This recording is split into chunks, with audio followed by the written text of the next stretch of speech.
Welcome to another Office Revenge Hub story. My manager stole my idea, took the credit, and built an entire empire on my work. But empires built on lies don't last, and I made sure of that. My name is Jordan Hayes, and for 4 years I was a senior software engineer at Nexus Digital, a tech startup in Austin that specialized in marketing automation tools. When I say I was dedicated to that company, I mean I lived and breathed it. I was employee number 12. I joined when we were working out of a cramped co-working space with unreliable Wi-Fi and dreams bigger than our budget. I believed in what we were building. Marketing automation was exploding, and we had a chance to create something that could actually help small businesses compete with the big players. Tools that were powerful but affordable, sophisticated but user-friendly. That was our mission, and I was all in. The CEO and founder was a guy named Trevor Banks, mid-30s, charismatic, former marketing exec who'd seen the gap in the market and decided to fill it. He hired smart people and gave us freedom to innovate. In those early days, it felt like we were a family. We'd work late into the night, order pizza, debate features and strategy. Everyone's opinion mattered. Everyone contributed. I thrived in that environment. I led the development of our core email automation feature, the one that became our flagship product. I designed the architecture, wrote most of the code, mentored junior developers. We launched it, and within 6 months, our user base tripled. Revenue jumped from $200,000 to over $1 million annually. Trevor recognized my contributions. He promoted me to lead engineer and gave me a small equity stake, 0.5%. Not much, but in a startup, equity is belief. It meant he saw me as part of the company's future. Then we started to grow, really grow. We raised a Series A funding round, $3 million from a venture capital firm in San Francisco. Suddenly we had money for real office space, for hiring, for scaling. We went from 12 employees to 40 in 6 months. That's when Trevor brought in Diane Kozloff as VP of Product. He said we needed experienced leadership to take us to the next level, someone who'd scaled products at larger companies. Diane came from a big enterprise software company where she'd been a product director. 41 years old, MBA from Stanford, impressive resume. She became my direct manager. My work would now go through her before reaching Trevor. At first, things seemed okay. Diane was smart, articulate, good at presentations. She understood the market. But I started noticing things that bothered me. She'd take ideas from our team meetings and present them to Trevor as her own insights. She'd reframe our technical decisions as her strategic vision. Small things, but they accumulated. Still, we were growing. The company was succeeding. I told myself ego didn't matter as long as we were building something great. I was working on something big in my spare time. For months, I'd been developing a prototype for a predictive analytics engine that could use machine learning to optimize campaign timing and targeting. It was sophisticated stuff, well beyond what our competitors were offering. Instead of just automating tasks, it would actually make intelligent decisions to improve results. I'd been doing this work after hours and on weekends, using my own resources and my own time. I wanted to get it to a proof of concept stage before presenting it. I'd learned that with Diane as a filter, half-baked ideas got shut down quickly. I needed something undeniable. After 4 months of work, I had it. A working prototype that I'd tested with dummy data, showing a 37% improvement in campaign performance over our existing tools. It was revolutionary. This could be our next major product, the thing that separated us from every competitor in the market. I scheduled a meeting with Diane to show her what I'd built. I was excited. This was the kind of innovation that could take Nexus to the next level, maybe even position us for acquisition by a major player down the road. The meeting was just the two of us in a conference room. I walked her through the prototype, showed her the data, explained the architecture. She asked good questions, took detailed notes, seemed genuinely impressed. "This is really something, Jordan," she said when I finished. "The potential here is significant. Let me think about how best to position this with Trevor and the executive team. This needs the right strategic framing to get proper resources allocated." I felt validated. Finally, my work was being recognized at the level it deserved. "I'd like to be part of that conversation with Trevor," I said. "I can answer technical questions and speak to the development timeline." Diane smiled. "Of course. Let me set something up for next week. I want to prepare some market analysis to accompany your technical demo. Make sure we're presenting a complete picture." I left that meeting feeling energized. This was going to change everything. A week passed, then another. I followed up with Diane twice. "Still working on the strategic framework," she told me. "Want to make sure we get this right." Then, 3 weeks after my demo to Diane, Trevor called an all-hands meeting. "I have exciting news," he announced. "We're pivoting our product roadmap based on a breakthrough innovation that's going to revolutionize what we offer." He pulled up a presentation. My heart stopped. On the screen was my predictive analytics engine, my architecture, my interface, my data showing 37% improvement. But Diane was presenting it. "I've been working on this concept for several months," Diane said, clicking through slides. "Yeah, the market research showed a clear opportunity for AI-driven optimization. I prototyped the core functionality, and the results exceeded expectations. This is our next flagship product." I sat frozen in my chair. Everyone around me was excited, congratulating Diane, asking questions. Trevor looked thrilled. "This is exactly the kind of innovative thinking we need," he said. "Diane, I want you to lead this as a dedicated project. We'll allocate whatever resources you need." After the meeting, I caught Diane in the hallway. "That was my work," I said, trying to keep my voice steady. "That was my prototype. I showed it to you 3 weeks ago." She looked at me with an expression I'd never seen before, cold, calculating. "Jordan, you showed me a rough technical demo.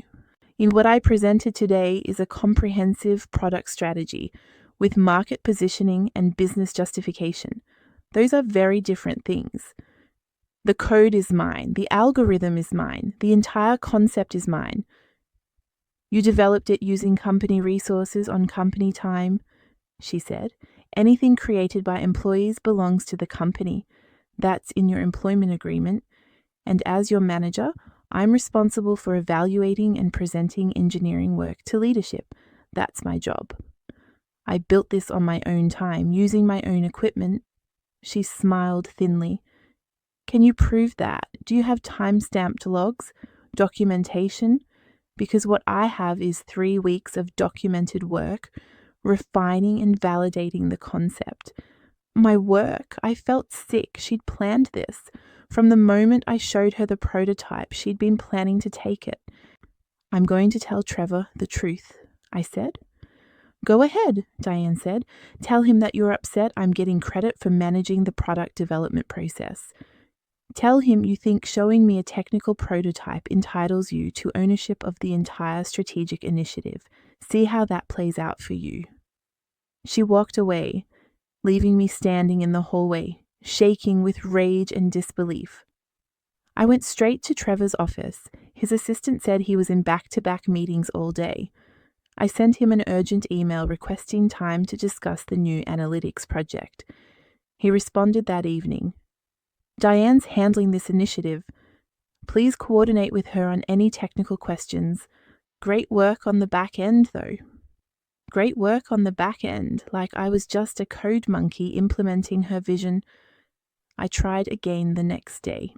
I've got a meeting on Trevor's calendar for the following week, but when the day came, his assistant cancelled. "Emergency board meeting, we'll reschedule." We never rescheduled. Meanwhile, Diane moved fast. She assembled a team for the analytics project, pulled resources from other initiatives, started working with marketing on positioning and naming. The product that I had created was being built out, and I wasn't even part of the core team. When I protested, Diane said, "You're valuable on the infrastructure side, Jordan. We need you focused on keeping our existing systems stable while the analytics team handles the new product." I'd been sidelined, pushed out of my own creation. I reached out to other executives, trying to get someone to listen.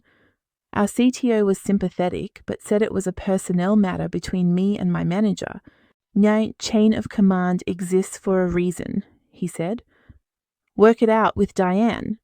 HR was worse. I filed a formal complaint. The HR director, a woman named Carol who'd been hired by Diane, listened to my story and said she'd investigate. A week later, she told me there was no evidence to support my claims. "You're an employee. Work you do is owned by the company. Your manager has the right to present engineering work to leadership. There's no policy violation here." I felt completely powerless. My work had been stolen and everyone was acting like it was normal business practice. The analytics project moved forward. 6 months after Diane stole my prototype, Nexus launched Predict AI, our revolutionary new predictive analytics platform. The tech press loved it. We got coverage in TechCrunch, Wired, Forbes. Most industry analysts called it a game changer. Our user base exploded. Revenue jumped from 3 million to 12 million annually.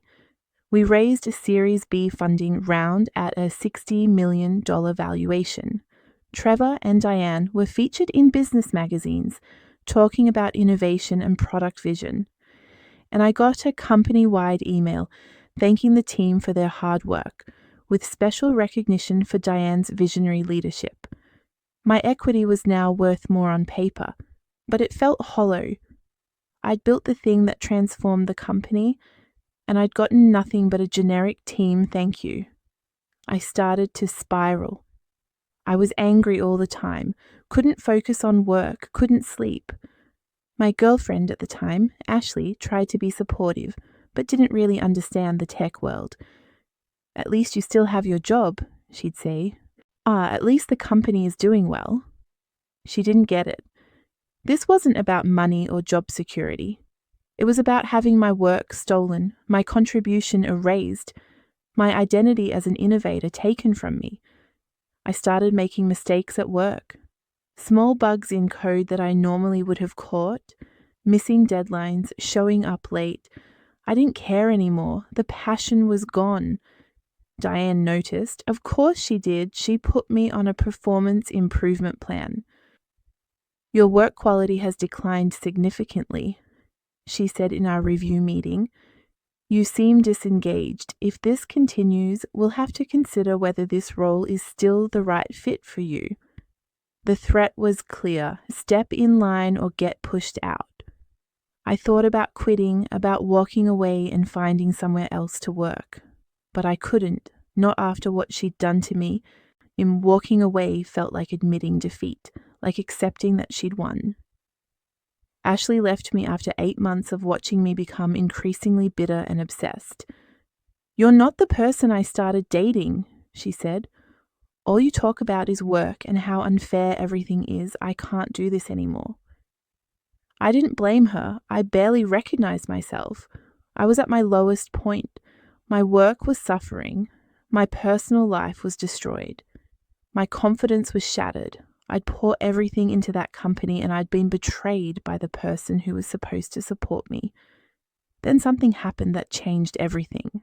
I was having coffee with Marcus Chen, a former co-worker who'd left Nexus 6 months earlier to join a different startup. We'd stayed in touch. He knew my story. "You're killing yourself over this," Marcus said. "Diane took your work. It's wrong. It's unfair, but you're giving her power over your entire life by letting this consume you. You're better than that." "What am I supposed to do?" I asked. She won. She's getting promoted. The company thinks she's a genius. I'm stuck on a PIP, barely holding on to my job. So stop trying to win at their game, Marcus said, or play a different game. What does that mean? It means stop trying to get credit inside Nexus. Start building credit outside of it. You're an incredible engineer, Jordan. You built something revolutionary. Do it again, but this time do it for yourself. The words hit me like cold water. He was right. I'd been so focused on trying to prove what happened, on getting recognition from Trevor and the company, that I'd forgotten what I was actually capable of. I didn't need Nexus to validate me. I needed to validate myself. That night, I made a decision.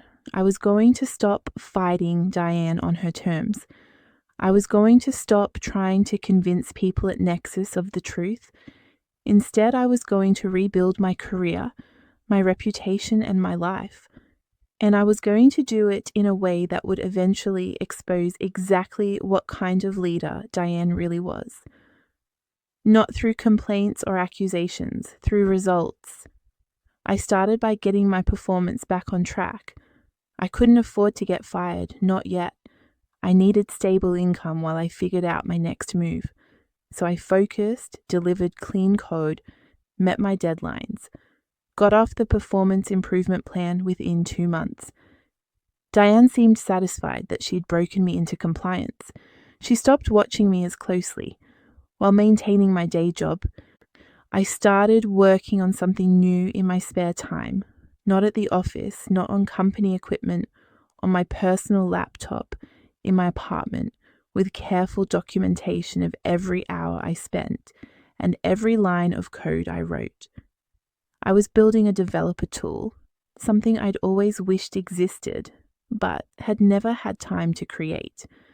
A debugging and testing framework that used AI to automatically identify potential issues in code and suggest fixes. For developers, debugging is one of the most time-consuming parts of the job. A tool that could cut that time even in half would be incredibly valuable. I worked on it every evening and weekend, 6, 7, 8 hours at a stretch. The work was energizing in a way my job hadn't been in months. This was mine. No one could take it from me. I also started rebuilding my network, and I let my professional relationships atrophy while I was spiraling. Now I reached out to former colleagues, people I'd met at conferences, developers I knew from online communities, not to complain about Nexus, just to reconnect, to remind people I existed. I started a technical blog writing about software development practices, lessons I'd learned, interesting problems I'd solved. I was careful never to mention Nexus or share any proprietary information. This was about establishing my own voice, my own expertise, independent of my employer. The blog got traction. Other developers started reading, commenting, sharing my posts. I gained a following. People in the tech community started recognizing my name. After 4 months of nights and weekends, I had a working prototype of my debugging tool. I called it Clarity. Now I tested it extensively, refined it, made sure it was solid. Then I did something strategic. I released it as open source, free for anyone to use, posted it on GitHub with complete documentation. Within a week, developers were downloading it. Within a month, I had 3,000 users. Within 2 months, major companies were using Clarity in their development workflows. I started getting emails from CTOs and engineering leaders thanking me for creating such a useful tool. Tech publications noticed. I got interviewed for developer podcasts. A couple of industry blogs wrote articles about Clarity and its innovative approach to automated debugging. My name was out there, associated with innovation and real technical achievement. All of this I did while still working at Nexus, still reporting to Diane, is still maintaining the appearance of a compliant employee who'd accepted his place. Then I made my next move. I got a message through LinkedIn from a recruiter at Vertex Systems, a well-funded startup that was building developer tools. They'd seen Clarity and were impressed. Would I be interested in talking about opportunities? I took the call. The VP of engineering at Vertex had used Clarity personally and loved it. We're building a platform for developer productivity tools, he said. What you've created with Clarity is exactly the kind of innovation we want to support. We'd love to have you join the team and continue developing it as a commercial product. They made me an offer, senior engineering lead, 20% more salary than I was making at Nexus, 1% equity in a company that was already valued at $80 million, and full support to continue developing Clarity with the company's resources behind it. But the best part? They wanted me to lead my own team, no one between me and the CTO, no one to steal my work or take credit for my ideas. I accepted the offer, put in my 2 weeks' notice at Nexus. Diane was surprised but tried not to show it. "Where are you going?" she asked. "I think that's confidential for now," I said politely, "but thank you for the learning opportunities here." Her expression tightened. She knew something was up but couldn't figure out what. My last day at Nexus was quiet. A few teammates took me out for lunch. Trevor sent a generic email thanking me for my contributions. Diane didn't say goodbye. I started at Vertex the following Monday. The culture was everything Nexus had been in the early days before it got corrupted. Now, smart people, collaborative environment, leadership that actually valued innovation. I led the commercial development of Clarity. We added features, improved performance, built out enterprise capabilities. 6 months after I joined Vertex, we launched Clarity Pro, a premium version for companies that wanted advanced features and support. It sold incredibly well. Within a year, Clarity Pro had 500 enterprise customers, paying between $5,000 and $50,000 annually, depending on team size. We generated $4 million in revenue from a product I'd conceived, built, and led. Tech publications covered the launch. I did interviews, spoke at conferences, became known in the developer tools space as someone who built things that actually solved real problems. And then the connections started happening. It's the connections I'd been waiting for. I got an email from a journalist at TechCrunch who was writing a feature about AI in software development. She wanted to interview me about Clarity. During our conversation, she asked about my background. I spent 4 years at Nexus Digital, I said. Actually worked on some early AI applications there before moving to Vertex. Nexus Digital, she said, they made a big splash with Predict AI. Were you involved in that? I was there during its development, I said carefully. It was an interesting time. She picked up on something in my tone. Interesting how? Let's just say the story of how Predict AI came to be is more complicated than the official narrative, I said. But that's in the past. I'm focused on what we're building now. That conversation planted a seed. The journalist started digging. She reached out to other former Nexus employees, started asking questions about Diane's role in Predict AI's development, about the culture under her leadership. Meanwhile, things were getting complicated at Nexus. Predict AI had been successful, but Diane was struggling to follow it up with another breakthrough. The company had grown to over 100 employees. Revenue had plateaued around $20 million. The pressure was on to show continued innovation. Diane had been promoted to Chief Product Officer. She had more power, more visibility, more pressure. And from what I heard through my network, she was managing the same way she always had, taking credit, pushing people out, creating a toxic environment. Good engineers started leaving Nexus, not all at once, but steadily. They'd reach out to me asking about opportunities at Vertex. I hired 3 of them. They all had similar stories. Diane taking their work, undermining them, creating an atmosphere of fear. One of them, a senior engineer named Priya, told me something particularly interesting. Diane's trying to develop another AI product to replicate Predict AI's success, but it's not working. She doesn't actually understand the technical side well enough to guide the development. She's just throwing buzzwords around and hoping the team figures it out. The cracks were showing, but the real collapse started with the TechCrunch article. The journalist published her feature about AI in software development. It was a great piece, with clarity featured prominently. But buried in the article was a section about the origins of Predict AI, where she'd interviewed multiple former Nexus employees who corroborated my story. The article didn't name me specifically, but it described how the core concept for Predict AI had originated with an engineer whose manager had then claimed the work as her own. Questions have emerged about the true origins of Nexus Digital's breakthrough Predict AI product, the article stated. Multiple former employees describe a culture where management took credit for engineering innovations, raising concerns about attribution and leadership ethics.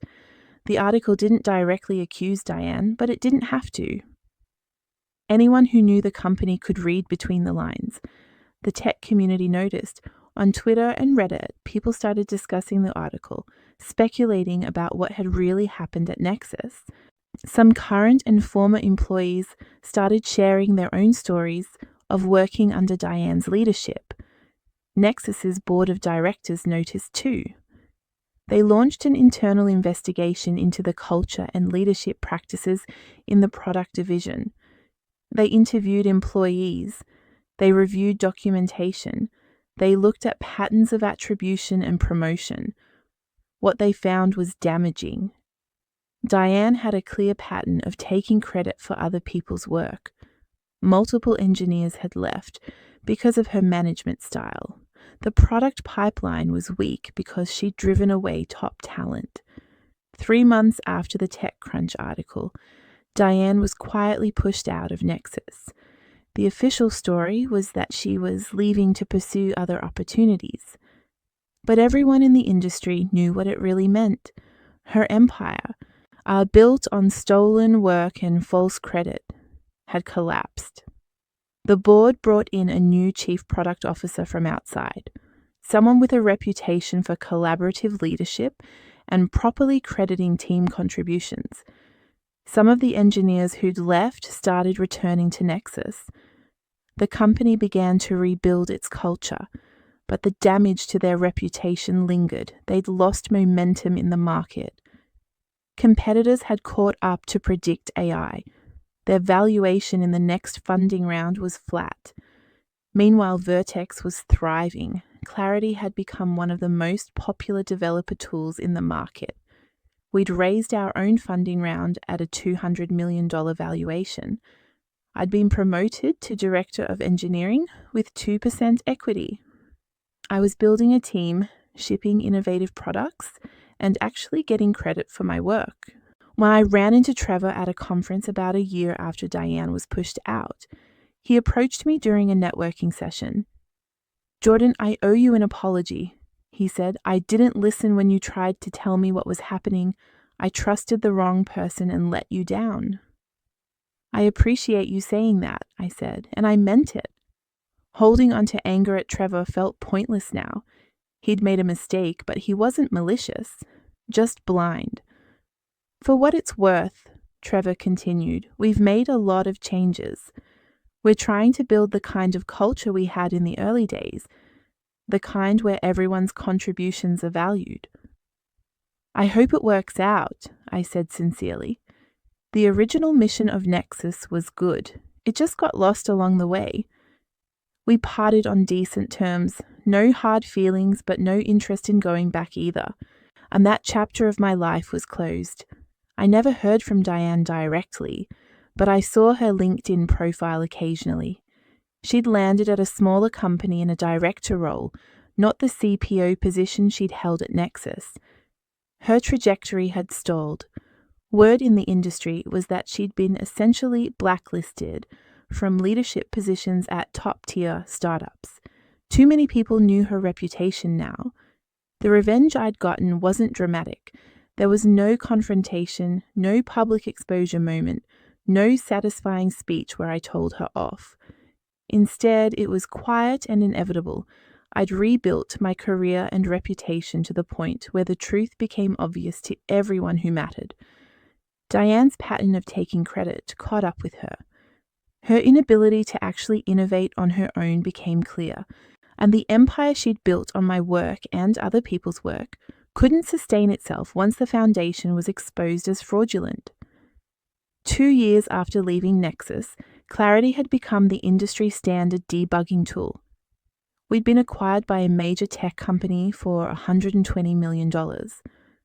My equity stake made me financially secure for life.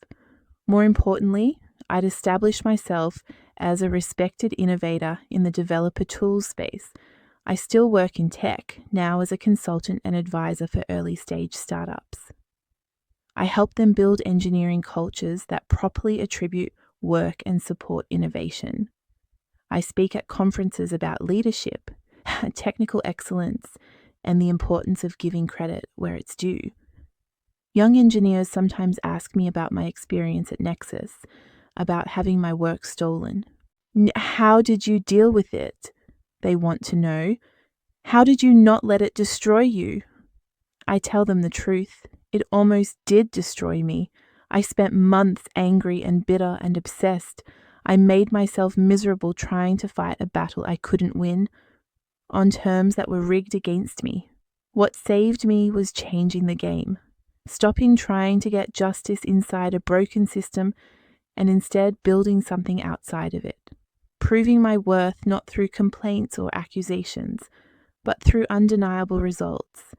The best revenge isn't destruction, it's creation.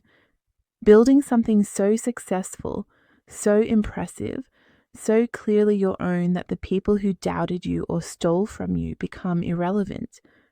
Not because you destroyed them, but because you outgrew them. Diane's empire collapsed not because I tore it down, but because it was built on sand. The stolen work and false credit might create the appearance of success temporarily, but they can't sustain real growth. Eventually, the truth catches up. People who build careers on other people's work eventually run out of people to exploit.